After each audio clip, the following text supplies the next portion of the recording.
सभी को जय मसीह की, प्रभु के नाम की स्तुति हो। धन्यवाद करते हैं परमेश्वर पिता का आज के सुंदर समय के लिए।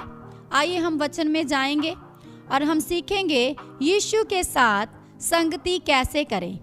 और उत्पत्ति की पुस्तक 1:26 में परमेश्वर का वचन हमें सिखाता है, फिर परमेश्वर ने कहा, हम मनुष्य को अपने स्वरूप के अनुसार अपनी समानता में बनाएं और वे समुद्र की मछलियों और आकाश के पक्षियों और घरेलू पशुओं और सारी पृथ्वी पर और सब रेंगने वाले जंतुओं पर जो पृथ्वी पर रेंगते हैं अधिकार रखें।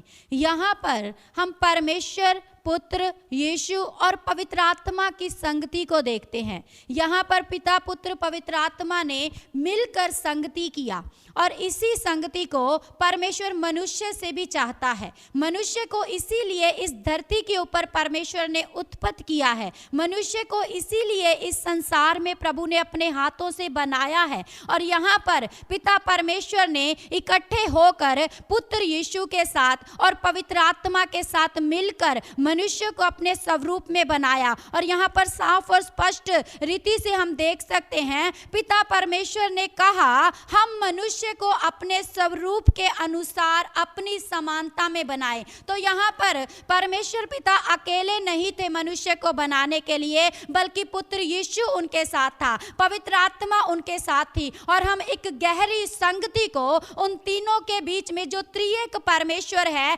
अद्भुत रीति से देख सकते हैं। यहाँ पर परमेश्वर हमें भी, मनुष्य को भी अपनी संगति करने के लिए परमेश्वर का वचन हमें सिखाता है। और इसी प्रकार से जब हम भजन संहिता 133 का 1 में देखते हैं, देखो ये क्या ही भली और मनोहर बात है कि भाई लोग आपस में मिले रहें। यहाँ पर परमेश्वर एक मेल मिलाप की संगति करने के बारे में इस वचन के जरिए हमें सिखा रहे हैं। हमें संगति करना बहुत ज़्यादा ज़रूरी है। मसीह भाई बहनों को, कलीसिया को, प्रभु के दास दासियों को, जो प्रभु को ग्रहण किए हुए लोग हैं, जो प्रभु के लोग हैं, जो प्रभु की कलीसिया कहलाते हैं, उनके जीवन में संगति करना बहुत ज़्यादा ज़रूरी है। संगति बिना उनके जीवन में बढ़ोतरी का, आगे बढ़ने का कोई भी रास्ता नहीं है। जब हम संगति करते हैं तब पिता परमेश्वर हमारी प्रार्थनाओं को सुनते हैं, उत्तर को देते हैं, हमारी प्रार्थनाओं से प्रसन्न होते हैं। यहाँ पर भी भाई लोगों को संगति करने के बारे में परमेश्वर पिता बता रहे हैं, क्योंकि यहाँ पर साफ और स्पष्ट लिखा है, क्या ही भली और मनोहर बात है। ये परमेश्वर को एक लुभाने वाली बात है। परमेश्वर इस बात को करने के द्वारा जब हम संगति करते हैं, परमेश्वर को प्रसन्न करती हैं ये बातें। परमेश्वर इन बातों से खुश होता है, उसके लिए ये भली बातें हैं और उसके मन को भावती हैं। ये मरकुस की पुस्तक 3 अध्याय 13 और 14 वचन में इस प्रकार से प्रभु का वचन हमें सिखाता है, फिर वह पहाड़ पर चढ़ गया और जिन्हें वह चाहता था उन्हें अपने पास बुलाया और वे उसके पास आए।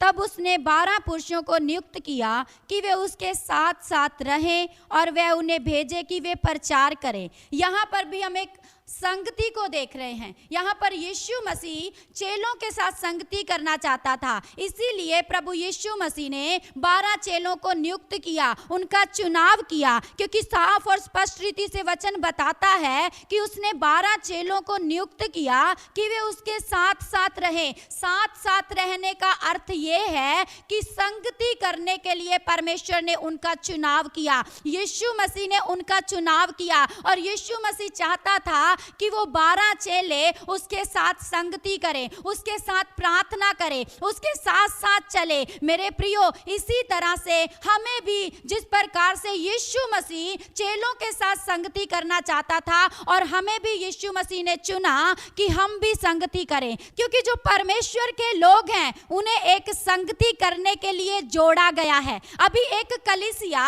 एक समूह में जुड़ी हुई है और जब वो संगति करती है तो परमेश्वर की उपस्थिति उनके ऊपर स्वर्ग से उतरती है, पवित्र आत्मा उनके बीच में कार्य करता है, चिन्ह चमत्कार प्रकट होते हैं। जब यीशु मसीह स्वर्ग में उठा लिए गए तब यीशु अपने चेलों को आज्ञा देकर गए कि तुम यहीं पर ठहरे रहना, और जब तक तुम पवित्र आत्मा का दान ना पाओ तब तक आगे ना बढ़ना। और उन्होंने यीशु मसीह की आज्ञा का पालन किया। वहां पर यीशु मसीह उनके बीच में नहीं है, यीशु मसीह स्वर्ग में चला गया और चेलों ने उस आज्ञा को पूरा किया। वो एक स्थान में इकट्ठा होकर प्रार्थना कर रहे थे और वहां पर पवित्र आत्मा की जीभें आग के समान फटती हुई दिखाई दी और सब अन्य भाषाओं में प्रार्थना करना शुरू हो गए। वहां पर उस संगति को देख सकते हैं हम। जब उन्होंने संगति किया तो वहां पर अद्भुत रीति से पेंतीकोस्त के दिन जब पवित्र आत्मा उनके ऊपर उतरा तो वो सब पवित्र आत्मा से भर गए। इसी तरह से हमें भी संगति करना है ताकि हमारे जीवन में भी परमेश्वर अपनी आत्मा की सामर्थ को दे और हम अद्भुत रीति से प्रभु के कामों को कर सके।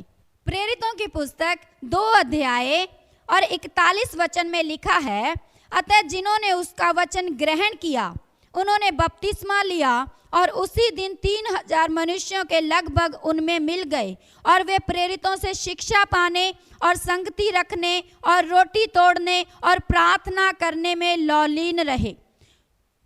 यहाँ पर हम देखते हैं कि कलीसिया जो उद्धार पाई हुई थी, जो बपतिस्मा ली हुई थी, जिन्होंने मन फिराया हुआ था अपने पापों से, वो संगति कर रही थी, रोटी तोड़ रही थी, प्रार्थना में लौलीन थी और परमेश्वर के दासों से प्रभु के वचन की शिक्षा को प्राप्त कर रही थी। और आगे हम देखते हैं 43 वचन में, और सब लोगों पर भय छा गया और बहुत से अद्भुत काम और चिन्ह प्रेरितों के द्वारा प्रकट होते थे। संगति करने के द्वारा ही ये सब कार्य प्रकट होते हैं, ये चिन्ह चमत्कार, ये अद्भुत काम। और 44 वचन में लिखा है, और सब विश्वास करने वाले इकट्ठे रहते थे। और जो विश्वास करने वाले प्रभु के लोग थे वो सब इकट्ठा रहते थे।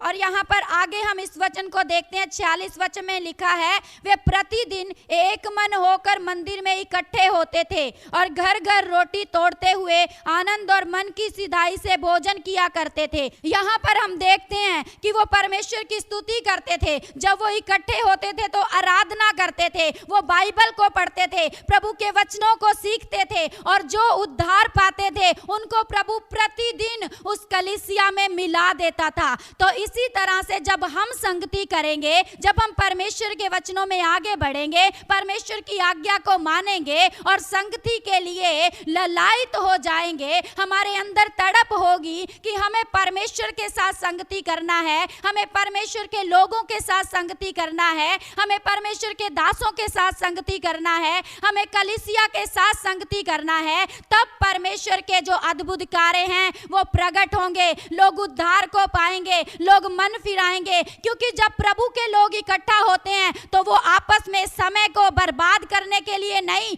बल्कि पवित्र आत्मा की अभिषेक से भरने के लिए प्रार्थनाएं करते हैं, मध्यस्थता करते हैं, उपवास सहित प्रार्थना की संगति करते हैं, इकट्ठा होते हैं, स्तुति आराधनाएं करते हैं, गीत भजन गाए जाते हैं और वहां पर पवित्र आत्मा का मसा उतरता है और चिन्ह चमत्कार होते हैं, मुर्दे जिलाए जाते हैं। जो मसीह जीवन है वो परमेश्वर के साथ संगति करने के बिना अधूरा है। हमें परमेश्वर के साथ संगति करना है। जब हम संगति करेंगे तब परमेश्वर हमारे जीवनों में अद्भुत रीति से कार्य करेगा। पहली बात, हमारे जीवन में बदलावट आती है। दूसरी बात, हम परमेश्वर के प्रेम में बढ़ते हैं। परमेश्वर की संगति करने का जो आत्मा है वो परमेश्वर की ओर से हमारे ऊपर उंडेला जाता है। लूका की पुस्तक 21 अध्याय और 38 वचन में इस प्रकार से लिखा है, और भोर को तड़के सब लोग उसकी सुनने के लिए मंदिर में उसके पास आया करते थे।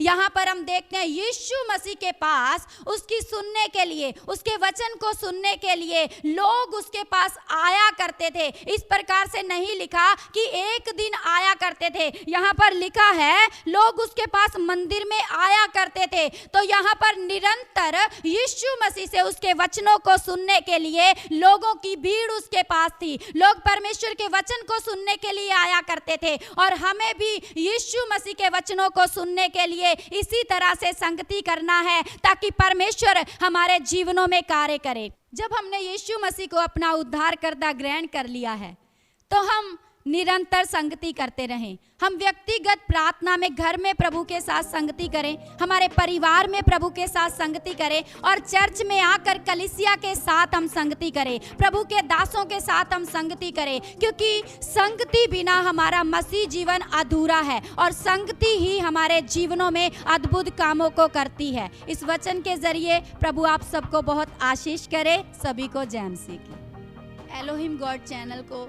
सब्सक्राइब करने वाले सभी लोगों का मैं हृदय से धन्यवाद देती हूं, और जिन्होंने नहीं किया कृपया वो भी इस चैनल को सब्सक्राइब करें, ताकि आप और भी अच्छे से अच्छे प्रभु के वचनों को सुन सके, गवाहियों को सुन सके और प्रभु के गीत भजनों को सुन सके। God bless you all.